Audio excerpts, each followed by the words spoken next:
Take a piece of rubber that's been cured, and you can do about anything you want to try to destroy it, and it comes back to its original shape. It's just got such tremendous engineering properties.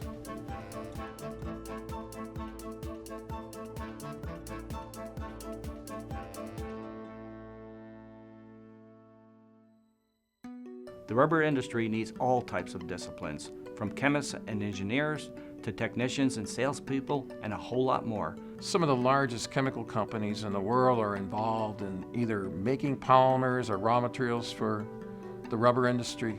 I mean, this is a huge business. So the chances of you moving up, you wanted to go, no matter what side of the business you want to go to, technical, marketing, sales, the business side, accounting, whatever. There's lots of opportunities to grow. Rubber is a very important engineering material, which is essential to advancing and maintaining a modern-day technological society. Very few people understand that their lives are surrounded by rubber technology, that there's rubber parts that are critical to all kinds of things we do every day, just in transportation and certainly in medicine. Rubber isn't just the sap that comes out of a rubber tree, and that's all it is. Most rubbers that are used today are actually, or elastomers, are synthetic. They're made chemically, and there are always new additions, new grades, new blends, new, all kinds of things as a need arises. So there will be opportunities in the future to be that person that comes up with the next best version of an elastomer. Rubber is not too difficult to understand the basics. It's extremely challenging to be an expert in it.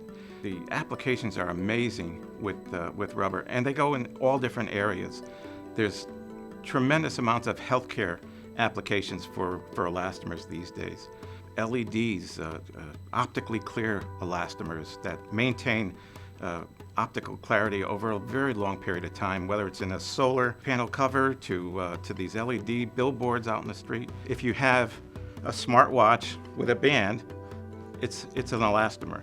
If you have a coating or a cover on your iPad and iPhone, those are elastomers. All the hoses, all the gaskets, all the seals on windows, the tires, and then even you get into the medical side. You go to the hospital and you get IVs, and there's stoppers in the syringes. All those things would be gone if it wasn't for rubber and all the things it can do.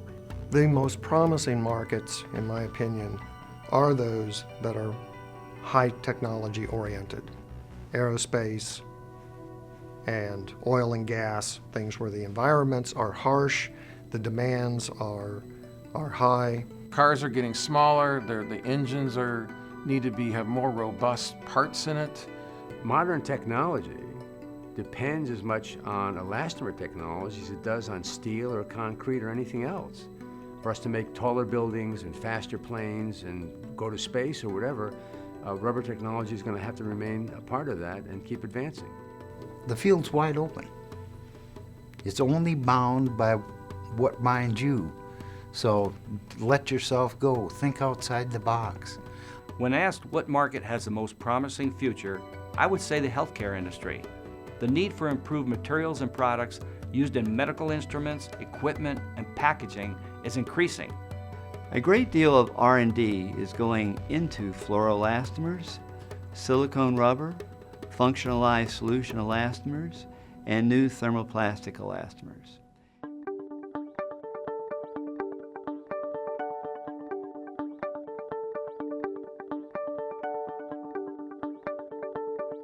I was always interested in chemistry. That was in high school.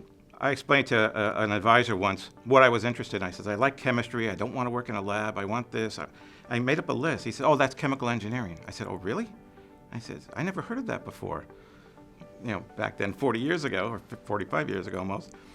And I said, okay, that's what I want to do. I was amazed that at 17 years old, I picked a field that I enjoy now, many years later. It's important starting out to to join a large, highly professional rubber company from which you can learn a great deal of applied rubber technology. I think there's still a lot of room for career growth in the rubber or elastomer industry. For one thing, universities have pretty much quit teaching rubber. So anyone who gets into the industry and develops rubber expertise will have value, especially in the areas that are high-tech. And by that, I mean seals and O-rings, mounts, vibration isolation devices, tires. Those are not being replaced by thermoplastic elastomers and plastics. There's still no substitute for rubber.